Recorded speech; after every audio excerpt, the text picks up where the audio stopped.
everyone, and welcome to a special episode of Comment Section. You know, I say it's a special episode. It feels like every time I say it's a special episode. It's a special show. Yes. It's just a special show. No other movie has earned something like this. You know, we did our special for Justice League, Spider-Man Homecoming, Star Wars The Last Jedi, but now we're doing a pre-movie special because we haven't even seen it. Yes, you know, because the MCU has been building to this for 10 years. I would almost say that really we've been building up to this for 18 years, starting with the two-punch of Bryan Singer's X-Men and Sam Raimi's Spider-Man. Absolutely. I mean, I definitely agree with that. Even though they're not in the Marvel Cinematic Universe, they feel like the beginning of all of it. They could be out there in the multiverse. Yeah, absolutely. Doctor Strange. Absolutely. Doctor Strange could pull them all together. Yeah, we can hope. So, have we said the name of the movie that we're talking about yet? Infinity War. Although, I have a question to ask. Yeah. If you could have one Doctor Strange is going to pull together the Spider-Man, but only two can meet. Which two are you going to have meet? Two Spider-Mans can meet? Yes. It can be Toby, Andrew, Tom. I would say... Or we'll even throw Nicholas Hollander. Or you can have the Power Ranger Spider-Man from the 70s that's in a pretty Japan. good choice. Or you could have the one from the Electric Company who doesn't speak, he just has word balloons. That's tempting. That guy in the Power Rangers one. No. Yes. I would say pretty easily and also pretty uninterestingly Tobey Maguire and Tom Holland. I will go Toby and Andrew. All right. So the podcast's over. We can't disagree on anything. All right, guys. So here we go with our very special episode. Although, we want to have fun with this episode. Absolutely. But I do feel like there's something we need to address. Okay. That has been in the news recently. Oh, right.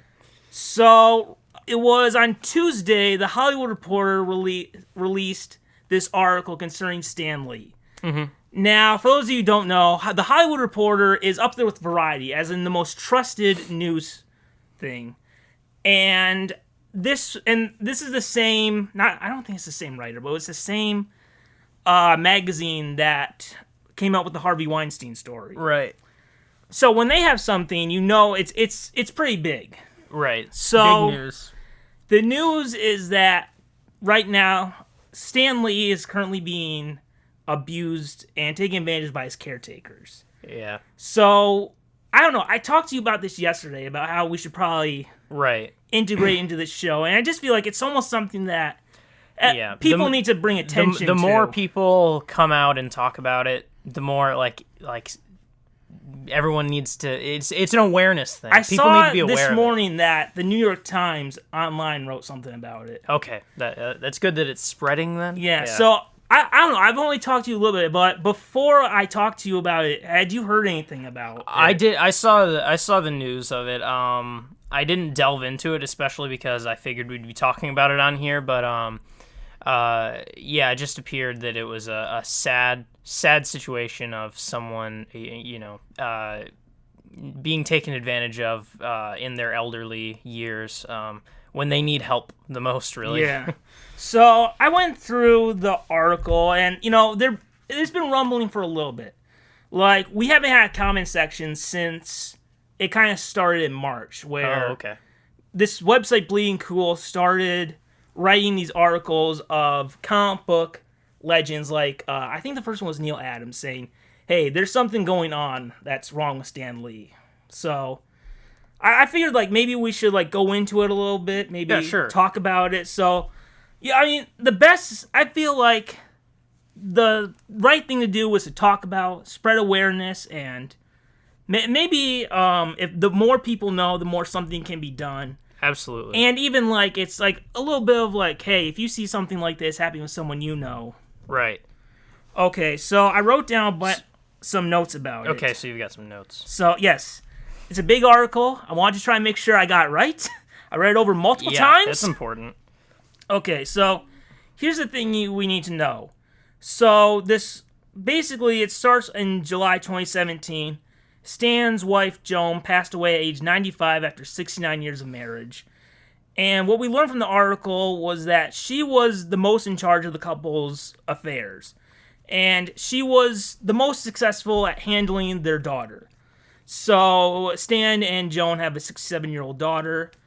And, the article also talks about how Stan has had money problems in the past. Like, he apparently in the article talks about how he kind of screwed up and, like, he could have had more from Marvel, but he kind of screwed that up. Oh. And there was something, I think it was Stanley Media, where some guy, he got conned somehow by this one guy or whatever. So Joan was the one that was really good with their money. I see. And did you know about the story of Joan, about how she helped with the Marvel Universe? I didn't really know much about her at all, really. About how Stan was working at Marvel, and he was really unhappy. Well, it wasn't Marvel yet. He came up with the Marvel name. It was Timely. And, let's see, he was so unhappy he was going to quit.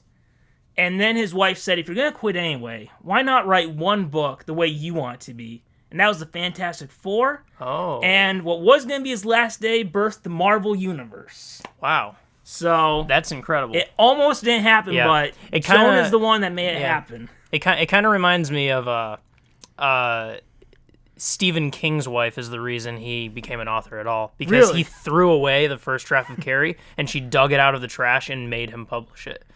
There you go. So. All right, so she passed away in July, and, this was... A lot of people get into this. This was Stan's best friend, and it was very tough on Stan. And the report says that in February, Stan went to his now former lawyer and signed a document saying he and his wife had set up a trust for their daughter, who has problems with overspending and supporting herself. And his daughter apparently constantly wants to make changes to her trust to get more money. But Lee refuses, and there's the reasons that his fear is that after he dies, his daughter will become homeless and destitute. Apparently she spends like a lot of money on credit cards and stuff, and she's just not really good with money. I see. So, and then there's also a time where the article mentions that there's an incident over, I think it was a car, where Stan's daughter thought it was for her, and then when she found out it wasn't, she became like physically violent and actually injured Joan and Stan. Really? Well, she does deny it, so I feel like that's important to say. Okay. The article says it, but she denies it. Okay. And the document that the Hollywood Reporter has, that Stan and his now former lawyer went over in February, says that there are 3 men with bad intentions that have improperly influenced his daughter for an ulterior motive and purpose, and it says to take advantage of Lee and gain control over his assets, property, and money. So, I feel like some of these 3 guys, I feel like let's not shine a spotlight on them to make them more famous. So yeah, that's always a problem. If it's fine with you, I think we should just have them be nameless, and we'll just call them, you know what? You want to be famous, you don't get to be famous. We're not going to advertise for you on this show. Yeah, I always think that's the right call. All right, so I remember hearing about this in December. So one of the 3 men that Lee mentioned in that report, you wrote himself a check and bought a condo with Lee's money, which Stan reported to the police he believed to be stolen. Right. So he noticed there was something screwy with his bank account. Yeah. And the man later said that Lee told him he had given him a new lease on life after the death of his wife and gave him the check, and that he bought him the condo after this guy received supposed death threats and Stan wanted the guy to be safe. Oh. It's okay. Okay. I guess fishy. I guess it doesn't really match the narrative, but it's what you call a plot hole. Yeah. And then a few days after this document was signed, Lee's then lawyer, the one that was with him, was fired in a confrontation that led to the LAPD going to Stan Lee's home. So THR says that there is a main guy, and we'll just call him main guy, because like I said, he wants to be famous, and if this stuff is true, he doesn't want to just be main guy. And that's what we're going to do. And we're going to do that to you. You don't, we're not going to describe you anyway. Well, yes. Okay. So, you don't get a name. Maybe a prison sentence number, but... Yeah. So the Hollywood Reporter article says that main guy started to turn his focus on getting rid of Lee's longtime road manager, Max Anderson. And Anderson says that he believes main guy tried to get him out by leaking his criminal record domestic violence. So this guy who was Stan's road manager for, I think it was like 10 years or something. Oh. It was a while. He does have a criminal record domestic violence. He was in prison for a while, and Max says that main guy leaked it to the news. And Max was cut off from Lee on February 16th, which I believe would have been it was pretty recent after that document had been signed. Oh, right, okay. So Stan was cut off. Oh, then the reason they said he was cut off was because of alleged theft. Right. So afterwards, Anderson tried to get a worker to sign the paper saying Stan was being held against his will, which he did confirm in the article. He said, yes, I did try to get a lady to sign it because, he believes that he's being held against his will. Yeah. So in March, we started hearing, the lady didn't sign it. I think the article said something, I think it was Max who said that she didn't sign it because she was an immigrant and didn't want to get involved in stuff like that. Okay. I don't really understand what it was, but okay. We just know Max did try to get her to sign it. Yeah. And she didn't sign it.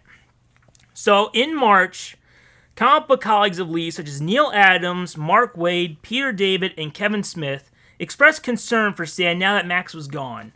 And even people who didn't like Max felt that Max made sure that Stan was safe. Yeah. I think one of them said that Lee was real depressed after his wife died. Right. I mean, I thought we were going to lose him, the next day. I remember news of, a scare, where he kind of had some health problems. So, and there's a story about how, Max was always there, watching sports with him and making sure he, fell asleep and taking care of him. And a lot of them were worried that he was gone. Even people who said, I don't like Max.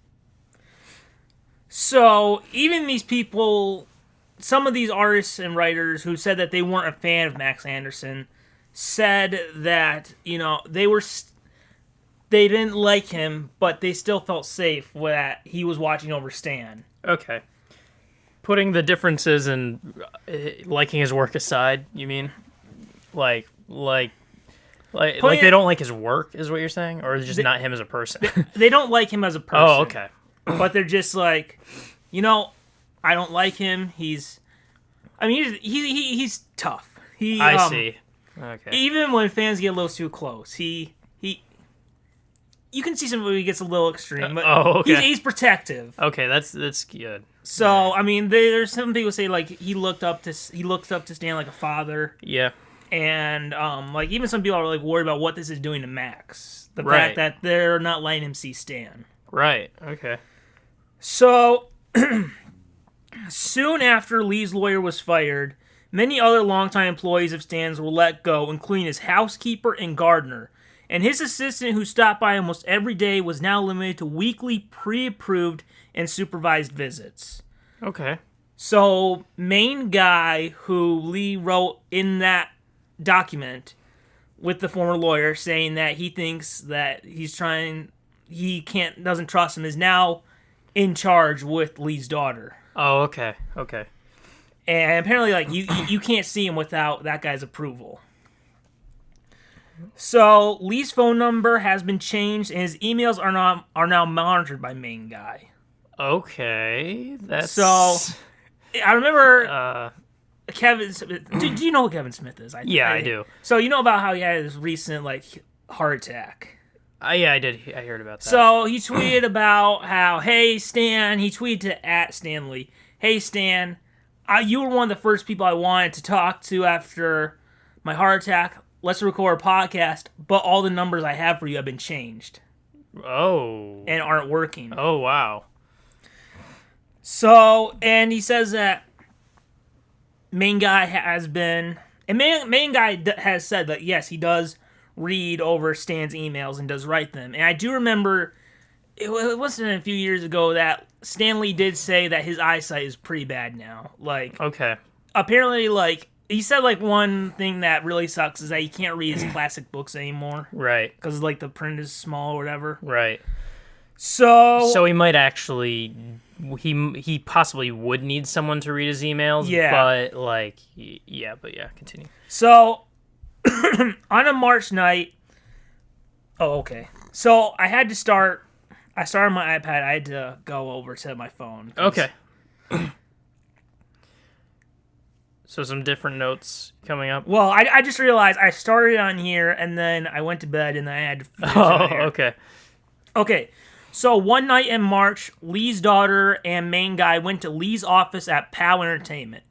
Now, for those of you who don't know, Stan really doesn't have much to do with Marvel anymore. Like, you know, he does the cameos. Yeah. Apparently, I know for like some of the older movies, like some of the directors would at least like sit down and have like a little meeting with Stan. You know, just like a little cool thing. Yeah. Because if I'm going to direct a Marvel movie, I got one request. Yeah. So, but beyond that, it's just he doesn't really do much with the company anymore. Right. But he's still creating stuff. And he works at POW Entertainment, which I'm pretty sure he formed. Pretty sure he created POW Entertainment. I don't know that for sure. I'm pretty sure. Yep. But that just what a news podcast is for. Look it up on your it up yourself. Go check yourself. So, one night in March, Lee's daughter and main guy went to Lee's office at POW Entertainment and took material from his office, some unknown material. Probably some stuff that was like on his desk or something. They just said in the article unknown material. Okay. However, this led to POW contacting the LAPD. And main guy said that they were welcomed by security and shared a video of Lee saying that he asked them to get stuff from his office and bring it home. All right. And POW said that Lee has full access to his items at the office and found it odd that they would go in the middle of the night and take the items without permission or notice. Yeah, that's odd. Yeah. It is odd. Okay, so this one is pretty recent now. So on April 7th, his daughter and main guy were with Lee at Silicon Valley Comic-Con, where Lee spent long days signing autographs and took pictures with fans. Many were concerned with how tired Lee looked and how he was being shuffled around like a commodity. And that's a quote that a lot of people have been using online. Like, well, what are you guys doing? Yeah. So, and main guy heard about this, and in response, he said about how, you know, Lee kept saying about how he enjoyed his trip to the Comic-Con thing. Okay. Bleeding Cool, which is the same website that published those comic book writers and artists saying that they were concerned for Stan Lee. Okay. Published an article about how fans were being concerned over how Lee looked at the Comic-Con. And they showed screenshots of people's reactions on social media, and many noticed that main guy kept saying, like, so Stan spent a long time autographing stuff, and main guy was there with him. And a lot of people noticed that whenever Stan got a new thing, he kept saying, write Stanley, Stanlee. Oh, okay. So one fan said that Keeper told fans that they were not allowed to talk to Lee. Which, I mean, that's pretty different from what we've seen. You know, usually when Stan... I mean, you can go on YouTube and look up when Stan previously would go to autograph. Like, he would, like, talk to people. Mm-hmm.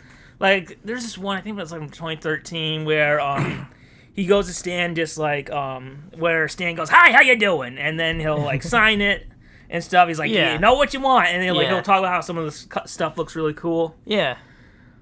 And a fan reported hearing Lee tell his caretakers that he needed a break. So another fan said that during a photo session, because what also happened was you could take pictures with Stan Lee. Yeah. That during the photo session, between every time a new person walked in, that a keeper had to keep waking him up. Oh. Like he wasn't getting any breaks, and they were just like, come on, you gotta wake up, Stan. Wow. So, I mean, if you want to, you can go on YouTube, right? Yeah. Or maybe not YouTube. If you wanted to go to the Bleeding Cool article, they posted like some videos of it. So basically, you're saying there is a video. There's multiple videos. Like we'll just look at a little bit, and then there's this one that they showed that does not look good. This is where Lee starts signing stuff. Yeah, and anyone else can check this out as well if they want. There is, I guess, a lot. There's a lot of videos on this article, so I'm guessing there's a lot of documented video evidence. Yeah. He looks a little out of it. Yeah, and like you see, I'm making like contact with them or whatever. Yeah. Here's the thing where you can go to. You can go to YouTube now because they posted a video, I think. And there's main guy. Okay. Who looks creepy. Yeah, main guy looks really creepy. So I think that's pretty much what you'll... I see. So, yeah. So, I mean, if you want to go, I think there's an Instagram video that shows that after a while, Stan was starting just to do circles. That might be it. When it says sign his name, he was just drawing a circle. Okay. But yeah, these are definitely pretty hard to watch. He definitely just seems like they're using him, sort of. So yeah, Bleeding Cool article is where we're finding this stuff. I think if you go up, that might be the video. A guy noticed that Stan just drew a circle. And apparently he was doing it like for hours and hours and hours he was there. I don't know. Anyway, you guys can probably find it somewhere. Yeah. The important thing is the overwhelming evidence is out there that this is a bad situation. And then the Bleeding Cool article that we just referenced, even later in the article, they talked to Lee's daughter about, and she said she was upset with seeing how long the line was and how far, like she had a jewelry booth where she could sell her jewelry there, and how far away her panel was from his. Yeah. Her booth was from his. Yeah. So,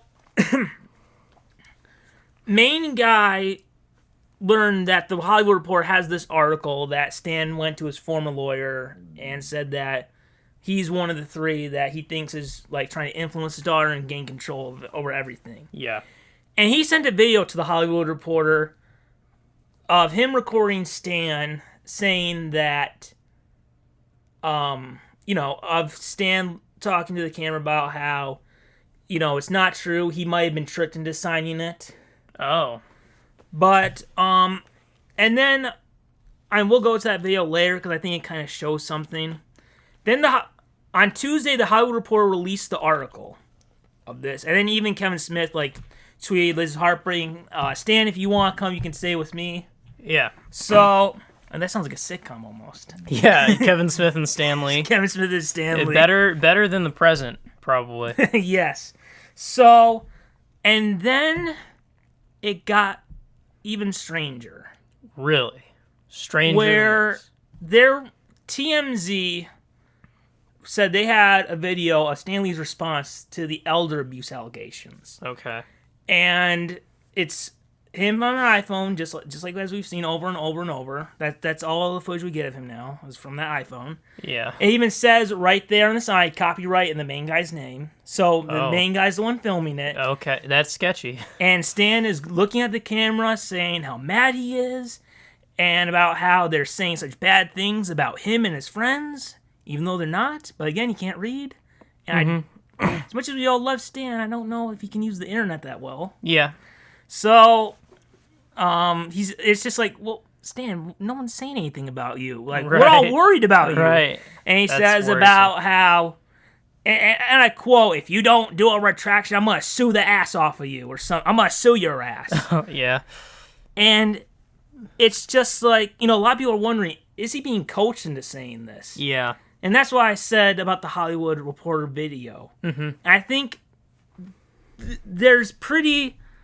no one has noticed this, I don't think. Yeah. And that's why I want you to see it, to see if you see what I see. Right. So go to Hollywood Reporter Stan Lee. So there's two videos. Yeah. So play the first video, and we're not going to watch all of it. We're just going to fast forward to the end, because I think there's something you kind of notice.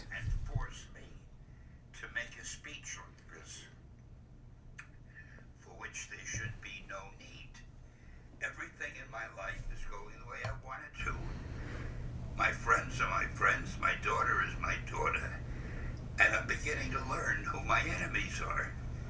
And that's really all I can say now.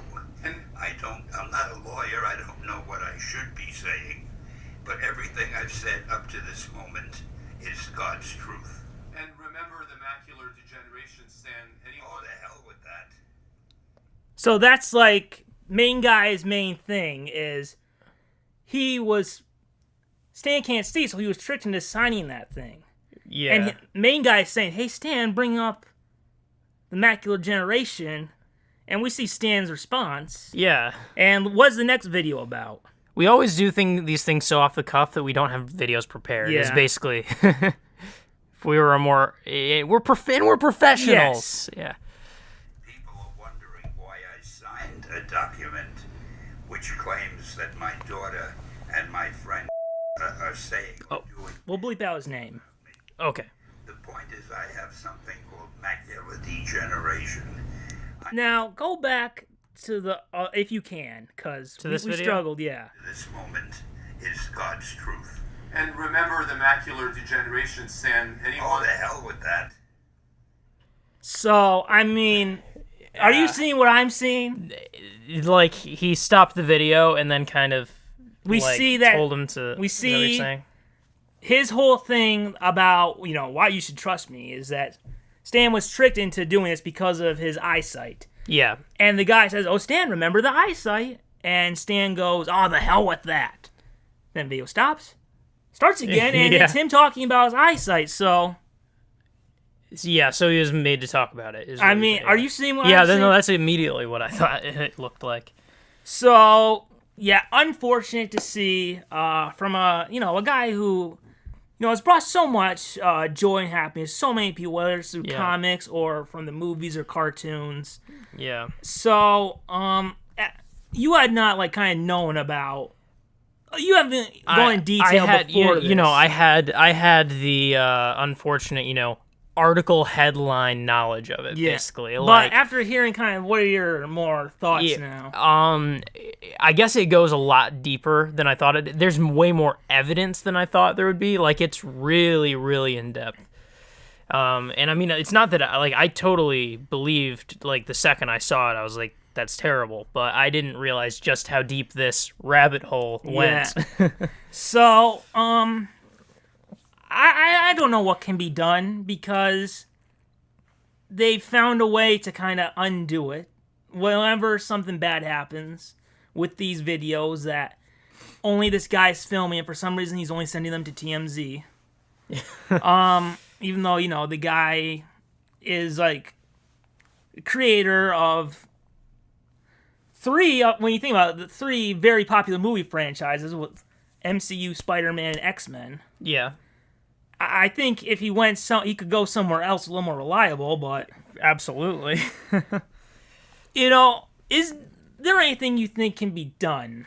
I mean, can't you just be put in charge of different carers? Have different carers? I mean, I don't know. Here's what I hope. And I don't know if this is a long shot or whatever, but Stan Lee is one of you can look at he's had the biggest impact on our culture of the 21st century, pop culture. definitely one of the biggest influences. I mean, and he's one of the main reasons why Disney is where it is now. I mean, Right. yes, there's a bunch of other stuff, but the MCU has really helped. Mm-hmm.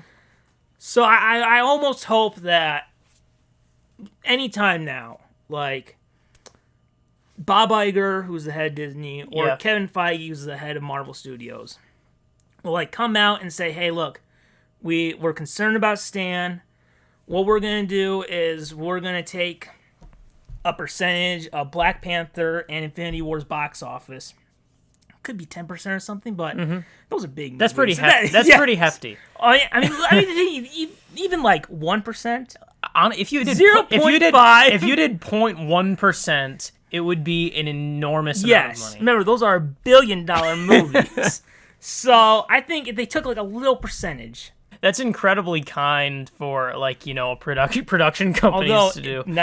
good PR. That's true. That is true. A lot of companies kind of. Stan Lee is almost to Marvel what Walt Disney was to Disney. He is the face of that company. Mm-hmm. So it's a little bit you've built so much from this guy. Yeah. Maybe. Yeah.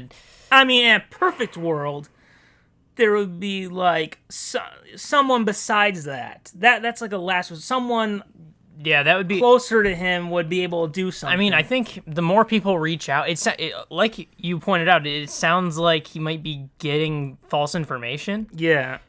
From the people around him. The more people that reach out and try and actually contact him, if people are allowed to contact him, like that's the scary part. Yeah. Is like, who can actually get to him? You gotta go through this main guy to get to him. But like, if the more people that reach out to him, if somehow that can be thwarted, hopefully he'd realize that he's the fear that some people have is that since they've released in these videos of him saying things are fine, that they'll kind of back off. Right. I think people need to be persistent. Yes. So because I do think something can be done, but it's like scary because it's like, will something be done? yes. Yeah. So yeah, bad news to hear, but it's just like I feel like, you know what? I mean, we wouldn't have this show without Stan Lee, if we're being honest. So there's not a lot that we can do. But what we can do is bring more attention to it. And I feel like if more people bring out more attention to it, gets more coverage. We've seen that it's now on the New York Times, which I think is that's a great thing, I feel. Yeah. I mean, we saw something like this happen with Mickey Rooney, so it's not uncommon for like even famous people to go through elder abuse. So I just felt like if we're going to talk about Marvel and, even like what this guy has done, either for like our childhood or inspiring you to create, I felt like it was the right thing to do to bring attention to it. That's what the show's all all about. And we have a great platform, and with a great platform comes great responsibility. That's beautiful. Yes. More Stan Lee. So I'm taking it based on the arc of what you were saying that we're going to move on to. Yes. Let's have fun now. Yeah. So tune in to part 2 of the pre-Avengers Infinity War special to hear our worst to best Marvel Cinematic Universe films and more. Keep falling down that rabbit hole.